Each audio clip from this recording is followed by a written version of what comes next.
할렐루야. 오늘 본문 말씀을 다 함께 한번 암송해 보겠습니다. 시작. 이같이 너희 빛이 사람 앞에 비치게 하여 그들로 착한 행실을 보고 계신 너희 아버지께 영광을 돌리게 하라. 아멘. 여기 보십시오. 너희 빛이 사람 앞에 비치게 하여 그들로 너희 착한 행실을 보고 합니다. 너희 착한 행실을 보고. 착한 행실이 뭡니까? 에베소서 5장 8절 9절 말씀을 한번 읽어보겠습니다. 에베소서 8장 9절 말씀. 성경을 한번 찾아보겠습니다. 준비가 안 됐는 것 같아요. 에베소서 5장 8절 9절. 찾으셨으면 함께 같이 천천히 읽어보겠습니다. 시작. 너희가 전에는 어두움이더니 이제는 주 안에서 빛이라. 빛의 자녀들처럼 행하라. 빛의 열매는 모든 착함과 의로움과 진실함에 있느니라. 아멘. 여기 보십시오. 너희가 전에는 어둠이었는데 이제는 주 안에서 빛의 자녀가 되었다. 이렇게 말씀합니다. 이제 예수님을 주로 영접하고 예수님을 주로 믿고 시인하면서 빛의 자녀로 신분이 바뀌었다 합니다. 신분이 바뀐 이 빛의 자녀들에게 열매가 있는데 빛의 열매는 하고 착한 행실가 이렇게 말씀합니다. 그래서 오늘 본문에 그들로 너희 착한 행실을 보고 하실 때 여기서 너희 착한 행실은 빛의 열매임을 우리는 쉽게 알 수가 있습니다. 이 빛의 자녀들에게 열리는 열매이다 하는 것을 우리는 금방 알아들을 수가 있습니다.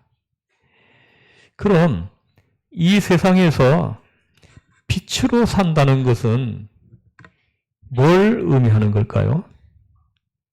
이제 구체적으로 그런 빛으로 산다는 게 무엇이냐 하는 것입니다. 날마다 이렇게 등을 들고 다니는 것입니까?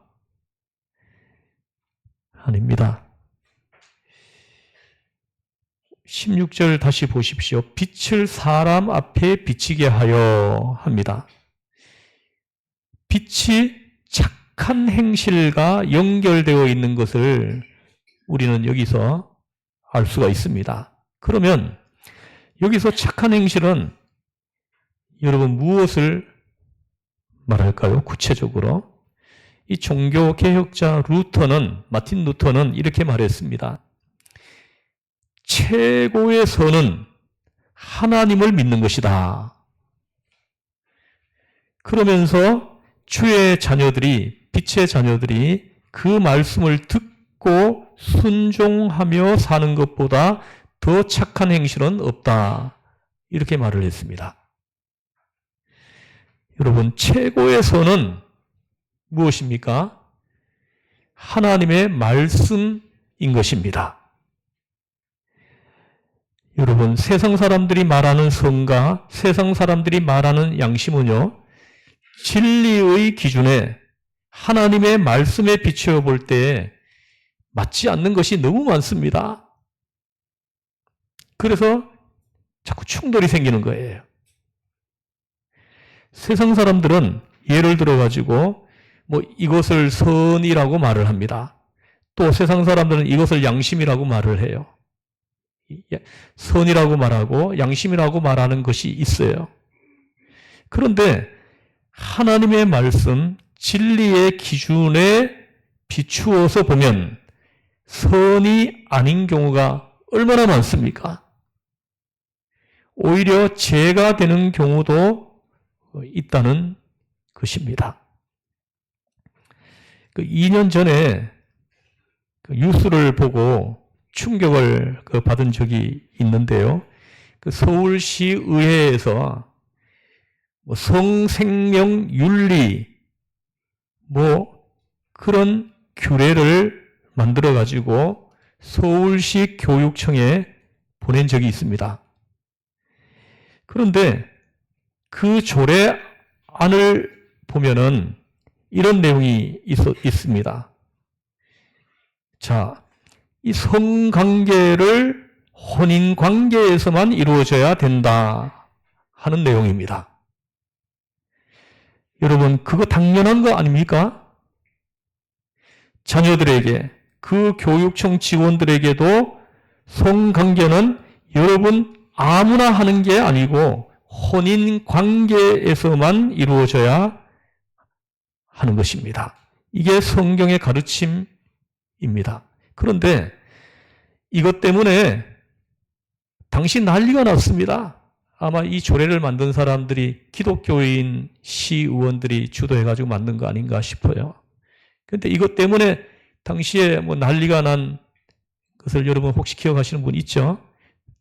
당시 모든 신문들이, 모든 시민단체들이 들고 일어났습니다. 이 조례 때문에. 그것은 1960년대 생각이라는 거예요. 50년, 60년 전 그때 사고 방식이라는 거죠. 아니 이 시대에 이게 말이나 되는 거냐 하면서 난리를 쳤습니다. 그러니까 세상 사람들은 뭡니까? 이제는 혼인관계가 아니더라도 내가 마음만 맞으면, 누구하고 마음만 맞으면 누구라도 성관계를 맺고 살아가는 것이 세상 사람들이 말하는 선이고 양심이라는 겁니다. 지금 현재 현대인들이 가지고 있는. 그래서 불륜제도 폐지했잖아요. 여러분, 우리는 하나님의 말씀만이 최고의 선인 줄을 믿습니다.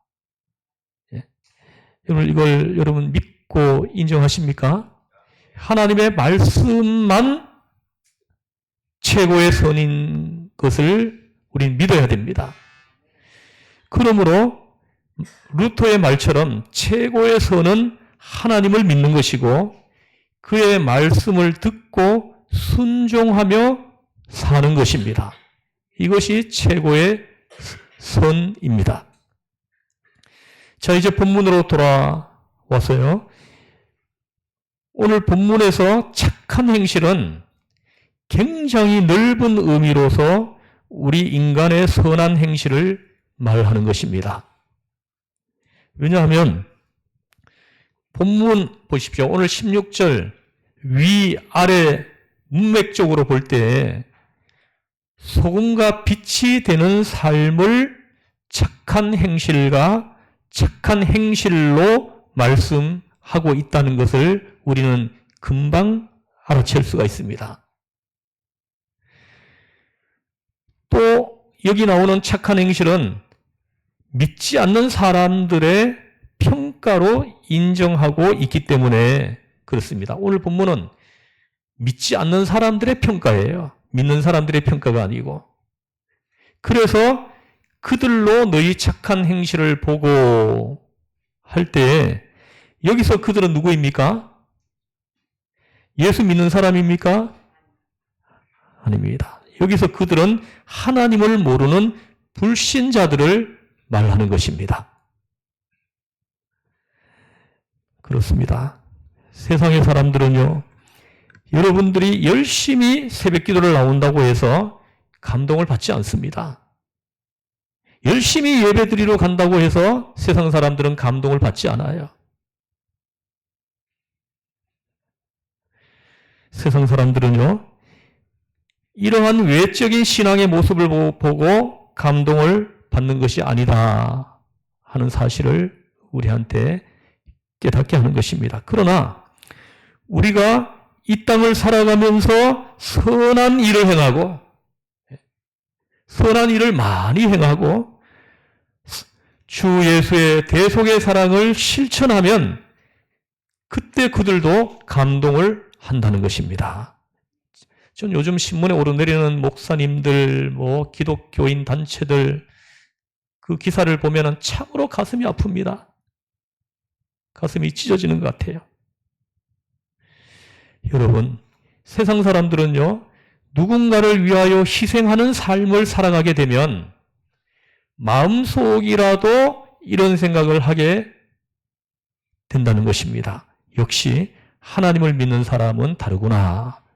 저 사람 예수 믿는다고 하더니 확실히 삶이 다르구나 하는 생각을 하게 된다는 말입니다.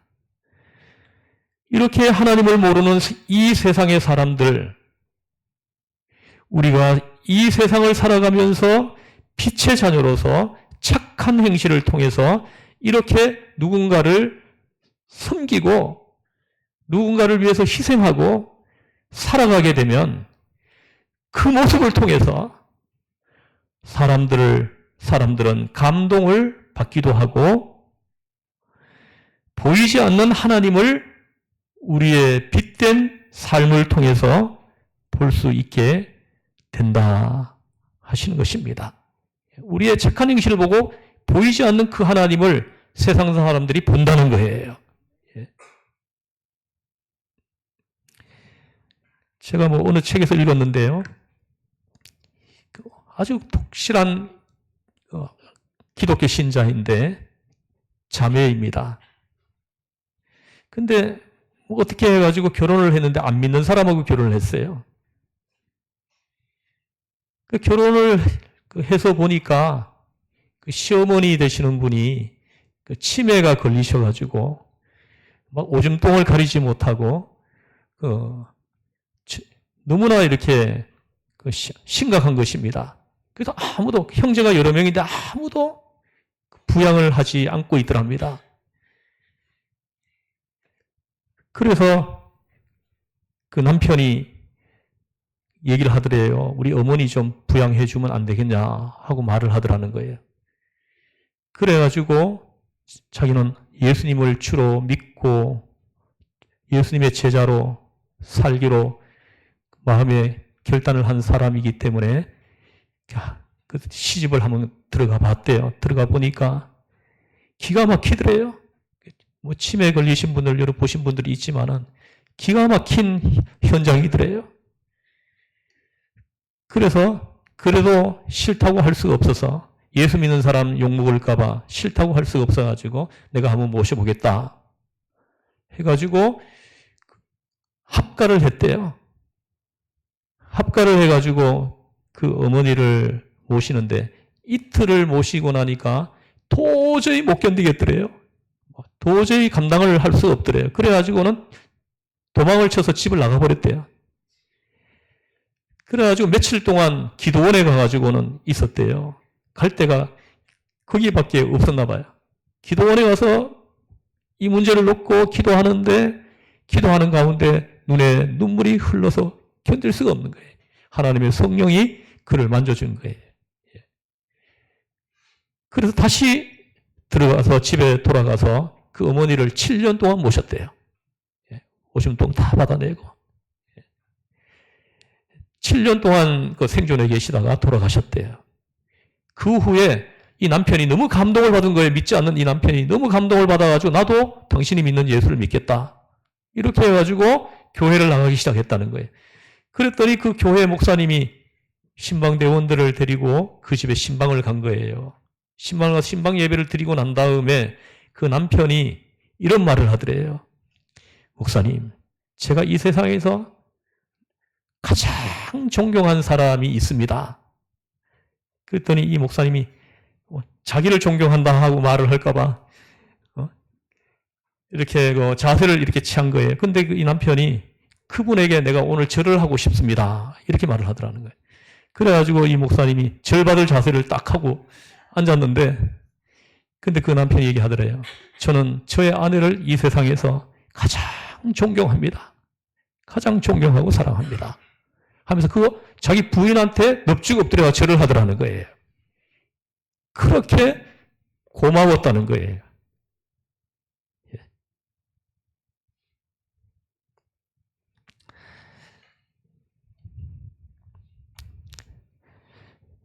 여러분, 빛의 자녀인 우리들은요, 이 세상을 살아가면서 믿지 않는 자들보다도 훨씬 더 선한 일을 행하며 살아야 하는 것입니다. 조금 뭐 이렇게 나눈 정도가, 그 정도는 뭐 불교 믿는 사람도 하고 안 믿는 사람들도 해요.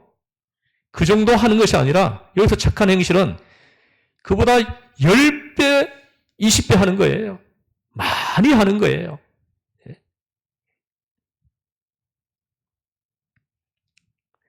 물론 우리는요, 구원을 받기 위해서 선한 일을 행하는 건 아니에요.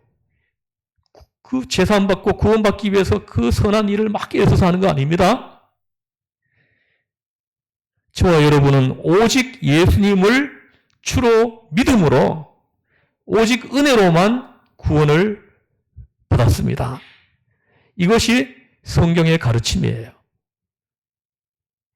하지만 주님께서 저와 여러분을 구원하신 그 목적 중에 하나는요, 바로 선한 일을 행하면서 사는 자가 되도록 하기 위해서이다 하고 말씀하시는 것입니다. 그래서 디도서 2장 14절에서 말씀합니다. 한번 같이 읽어보겠습니다. 시작.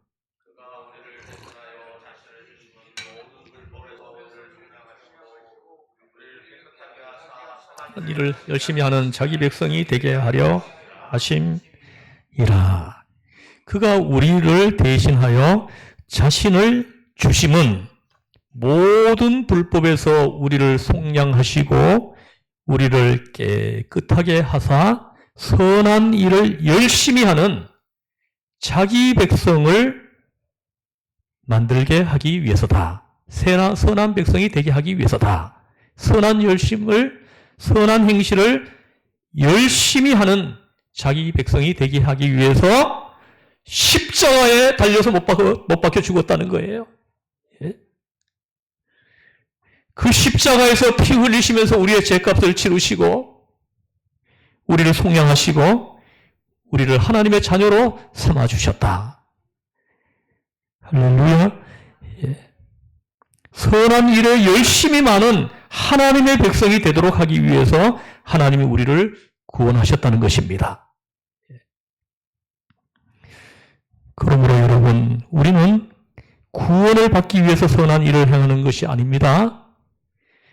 나 같은 죄인을 하나님께서 은혜로 구원해 주신, 나를 그대로 내버려 두었다면 내 죄로 인해서 내가 내 영혼이 멸망받아서 지옥에 갈 수밖에 없는 그런 존재인 나를 사랑하셔서 은혜 베푸셔서 구원해 주신 그 사실 때문에 나 같은 죄인을 구원해 주신 하나님의 은혜에 감격해서 그 은혜가 헛되게 되지 않기 위해서 이 세상 사람들보다 더 착한 행실을 가지고 더 선한 일에 열심을 내고 살아가게 되는 것입니다. 여러분 삶을 한번 살펴보십시오. 세상 사람들보다 더 선한 행실을 행하려고 애를 쓰며 살고 있습니까? 그 사람은 구원의 감격이 그분에게 있는 거예요. 내 죄를 씻어주시고 나를 구원해 주신 그 은혜가 가득 차 있는 겁니다. 그래서 가만히 있지를 못하는 거예요. 또 이 세상 속에서 빛으로 사는 삶은 무엇입니까? 우리가 순교적인 삶을 사는 것입니다. 예수님은 자신이 빛으로 세상에 오신 목적을 나를 믿는 자로 하여금 어둠에 거하지 않게 하려 함이라 하고 말씀하셨습니다. 요한복음 12장 46절을 한번 읽어보겠습니다. 시작. 나는 빛으로 세상에 왔나니 물은 나를 믿는 자로 어둠에 거하지 않게 하려 함이로라. 보십시오. 나는 빛으로 세상에 왔다. 왜입니까? 나를 믿는 자로 어둠에 거하지 않게 하기 위해서 빛으로 왔다는 거예요. 우리가 예수님을 알기 전에는 어둠에 있었어요. 그 어둠에 있는 나를 거기서 건져내기 위해서 빛으로 오셨다는 거예요. 그 어둠에 있는 나에게 빛이 비친 거예요. 그래서 어둠이 물러가고 나에게 빛이 나오기 시작을 한 것입니다. 그리고 요한복음 8장 12절을 한번 보겠습니다. 요한복음 8장 12절 한번 읽어보겠습니다. 시작. 이르시되 나는 세상의 빛이니 나를 따르는 자는 어둠에 다니지 아니하고 생명의 빛을 얻으리라. 보십시오. 나는 세상의 빛이니 나를 따르는 자는 어둠에 다니지 아니하고 생명의 빛을 얻으리라. 믿으십니까? 아멘. 여러분, 예수님을 믿는다고 하면서 어둠에 계속 머물러 있다면 그 사람이 예수님을 믿는 사람이라고 어찌할 수가 있습니까? 예수 믿는 사람은요, 어둠에서 빠져나옵니다. 어둠에 있지 않아요. 생명의 빛을 얻으리라. 예수님을 따르는 자에게 주어지는 은혜예요. 주님께서 세상의 빛으로 오신 이유가 무엇입니까? 생명의 빛을 얻게 하고 또 어둠에 다니지 아니하게 하기 위해서이라고 분명히 말씀하시는 겁니다. 그렇다면 여러분, 어둠 가운데 있는 자들에게 생명의 빛을 비추게 하는 것이 무엇입니까? 무엇입니까? 그것은 바로 복음을 전하는 것입니다. 복음을 전해줘야 돼요. 누군가에게 내가 복음을 전해주면 그 사람에게 빛이 비추기 시작하는 거예요. 왜입니까? 복음은 빛이기 때문입니다. 그러므로 어둠 가운데 있는 자들이 오늘 저와 여러분들이 전하는 예수 그리스도의 복음을 듣고 영접하고 받아들이게 되면 생명의 빛을 그들도 얻게 된다 하시는 것입니다. 여러분, 절박한 마음으로 복음을 전해줘야 됩니다. 복음을 여러분들이 전해줄 때 그곳에 빛이 비치기 시작하는 것입니다. 복음을 안 전하면 그들은 계속 어둠 속에 있는 겁니다. 그러다가 결국은 지옥으로 들어가게 되어 있는 것입니다. 뭔가 절박하지 않습니까? 사람의 생명은 한순간인 것 같아요. 나이 늙었다고 빨리 가는 게 아니고 젊었다고 늦게 가는 거 아니더라고요. 참 안타깝습니다. 어제 강풍이 불어가지고 그 간판이 떨어졌는데 그 간판에 지나가는 20대 청년이 그대로 맞았습니다. 그래서 심정지 상태로 병원에 옮겨졌는데 그대로 사망을 했다 하는 안타까운 소식이에요. 20대가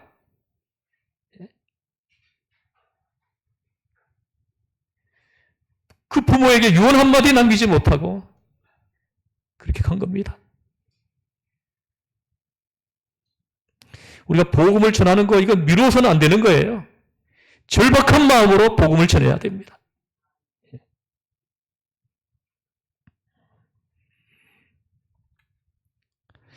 그리고 생명의 빛을 얻게 되는 사람들이 우리를 통해서 많아지게 되면 우리 한 사람 한 사람을 통해서 생명의 빛을 얻는 사람들이 한 사람 한 사람 늘어나게 되면 여러분 어떻게 됩니까? 여러분의 가정도, 여러분이 살아가는 이 세상도, 여러분이 일하고 있는 그 직장도 점점 더 어떠십니까? 밝아지게 될 것입니다. 이것이 오늘 주님의 말씀이에요.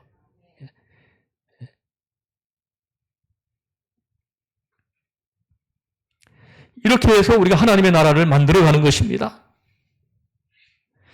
이 세상을 밝게 만드는 것이 무엇입니까? 더 많은 사람들로 하여금 생명의 빛을 얻게 만드는 것입니다. 악착같이 한 사람이라도 더 복음을 전해주는 겁니다. 복음을 전해주는 거예요. 그곳에 복음이 전해주는 순간 그곳에 빛이 비추는 거예요. 왜요? 예수님은 빛이라고 했어요.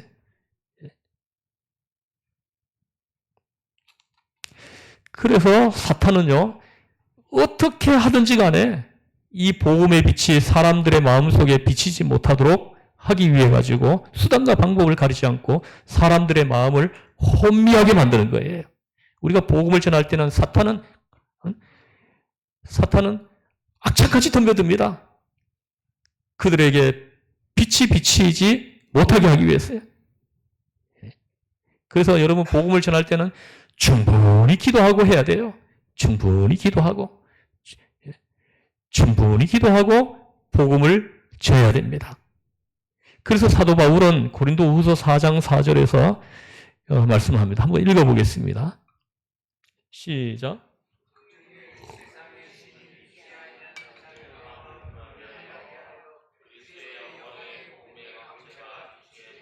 하미니 그리스도는 하나님의 형상이니라. 여러분 보십시오. 그 중에 이 세상의 신이 이렇게 말을 합니다. 사탄이에요. 사탄이 믿지 아니하는 자들의 마음을 혼미하게 해가지고 복음이 전해질 때 그 복음을 받아들이지 못하도록 해방을 한다는 거예요. 이걸 우리가 알고 있어야 됩니다. 그래서 우리가 쉽게 복음이 전해지리라 생각을 해서는 안 돼요.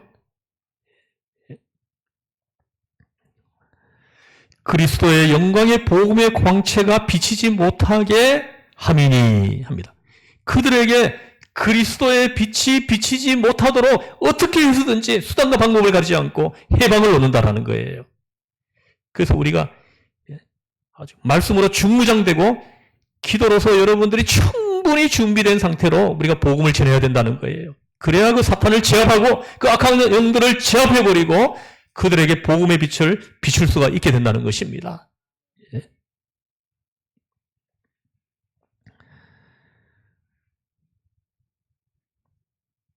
아프리카에서 선교 사역을 감당하신 어떤 선교사님이 충성스럽게 사명을 감당하다가 아프리카에서 선교 현장에서 세상을 떠나게 되었습니다. 그들에게 복음을 전해받은 원주민들이 그를 장사 지내고 그의 무덤 앞에 다음과 같은 비문을 새겨 놓았다고 합니다. 당신이 이곳에 올 때 이곳은 어둠이었습니다. 그런데 당신이 떠나간 지금 우리는 빛 가운데 있습니다. 이 비문에 이렇게 새겨 놓았다는 거예요. 그렇습니다. 여러분, 빛은 어둠을 드러내고 몰아냅니다. 그러므로 복음의 광채가 비추어지게 되면 사람들은 자기 자신의 죄인됨을 깨닫게 되고 또한 그 복음을 받아들이게 되면 어둠 가운데 있던 영혼이 생명의 빛을 얻게 된다고 말씀하십니다. 그러므로 이 세상 속에서 빛으로 사는 삶은 바로 복음을, 광채를 비추이는 성교적인 삶을 우리 한 사람 한 사람이 사는 것입니다. 이제 마지막으로 우리는 이 세상에서 왜 빛을 발하는 자로 살아야 합니까? 그것은 하늘에 계신 아버지께 영광을 돌리게 되기 때문이다. 오늘 본문에서 말씀합니다. 16절을 다시 한번 우리 암송해 보겠습니다. 시작. 이같이 너희 빛 앞에 비치게 하여 그들로 너희 착한 행실을 보고 하늘에 계신 너희 아버지께 영광을 돌리게 하라. 아멘. 자, 여러분, 빛은 숨겨질 수가 없습니다. 그러므로 우리가 이 어두운 세상 속에서 착한 행실로 빛을 발하게 된다면 세상 사람들은 그 빛의 자녀들인 우리가 행하는 착한 행실을 보게 될 거라는 거예요. 그리고 빛으로 살아가는 우리의 모습을 보고 저 사람을 보니까 하나님이 진짜 계신 것 같다. 저 사람을 보니까 정말 예수님이 있는 것 같다. 그러면 우리의 그 착한 행실이 믿지 않는 사람들에게 내가 저 사람을 보니까 정말 예수님이 우리 하나님이 정말로 계신 것이 틀림없다. 저 사람을 보니까. 그러면 우리의 그 착한 행실이 하나님께 영광을 돌리게 될 것이다.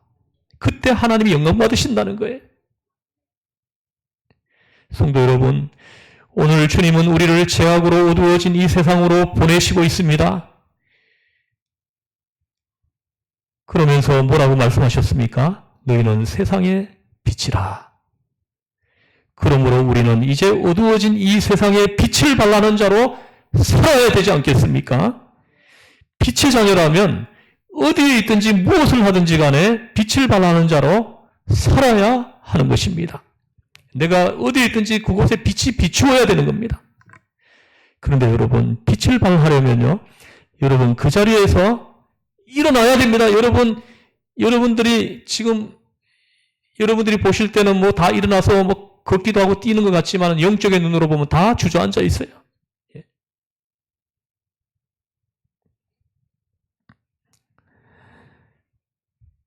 그래서 이사야 선지자는 이사야 60장 1절에서 말씀하십니다. 함께 읽어보겠습니다. 이사야 60장 1절 시작. 빛을 발하라. 이는 내 빛이 이르렀고 여호와의 영광이 내 위에 임하였음이니라. 아멘. 일어나라. 빛을 발하라. 일어나라는 거예요. 일어나라고. 빛을 발하라. 이는 내 빛이 이르렀고 여호와의 영광이 내 위에 임하였음이니라. 아멘. 일어나라. 빛을 발하라. 오늘 우리에게 주시는 주님의 음성입니다. 그런데 오늘 너무나 많은 빛의 자녀된 하나님의 사람들이 주저앉아 있어요. 안전뱅이에요. 안전뱅이로 살아가고 있습니다. 주변 사람들한테 한마디도 못해요. 뭐 세상에 뭐 쓸데없는 말들은 엄청 잘합니다. 근데 복음을 전하지 못해요. 복음을.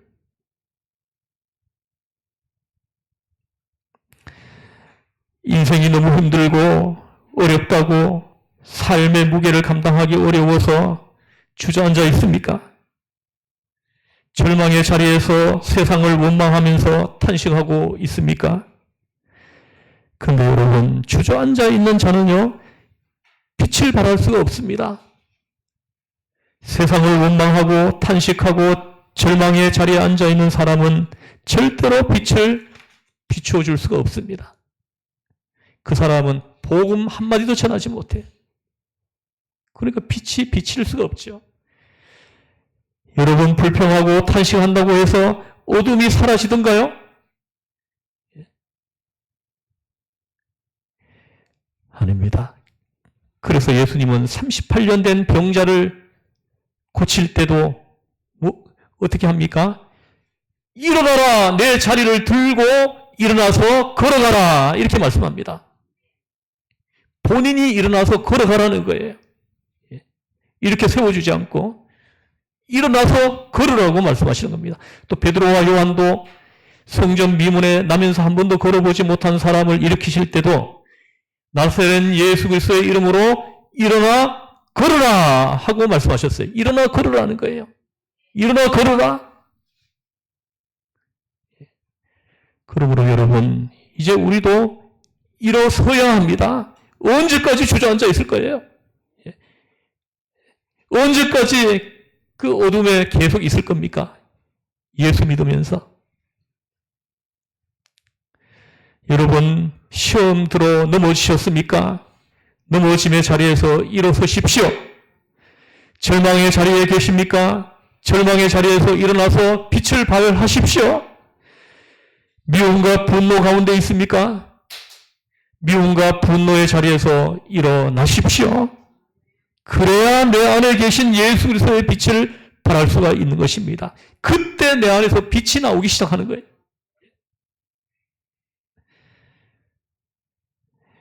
오늘 우리가 이 말씀을 붙들고 우리의 주어진 삶의 현장에서 일어나 빛을 발하기 시작할 때에 여러분, 어떤 일이 일어납니까? 가장 먼저 내 안에 있던 어둠이 없어집니다. 내 안에 머물러 있던 그 어둠이 도망쳐 떠나갑니다. 예수 그리스도의 생명의 빛이 내 안에 임할 때 우울한 감정도, 여러분 우울증으로 고생하는 분들 있죠? 현대인들이 거의 대부분이 우울증을 앓고 있대요. 그 우울한 감정도, 불안한 감정도 바로 예수 그리스도의 생명의 빛이 내 안에 임할 때 사라질 거라는 거예요. 그게 물러가버릴 거라는 겁니다. 두려움도 사라질 것입니다. 마귀의 관계는 숲으로 돌아갈 것입니다. 할렐루야. 여러분 모두에게 놀라운 치유와 회복의 역사가 일어나기를 주 예수의 이름으로 축복합니다. 기도하시겠습니다. 하나님 아버지, 일어나라 주의 백성 빛을 발하라. 오늘 우리에게 주신 주님의 음성입니다. 이 말씀을 들고 벌떡 일어나게 하셔서 하나님, 내가 가는 곳마다 빛을 비추어주는 빛의 전사가 되게 하여 주시옵소서. 우리를 죄에서 구원하신 예수님의 이름으로 기도드리옵나이다. 아멘.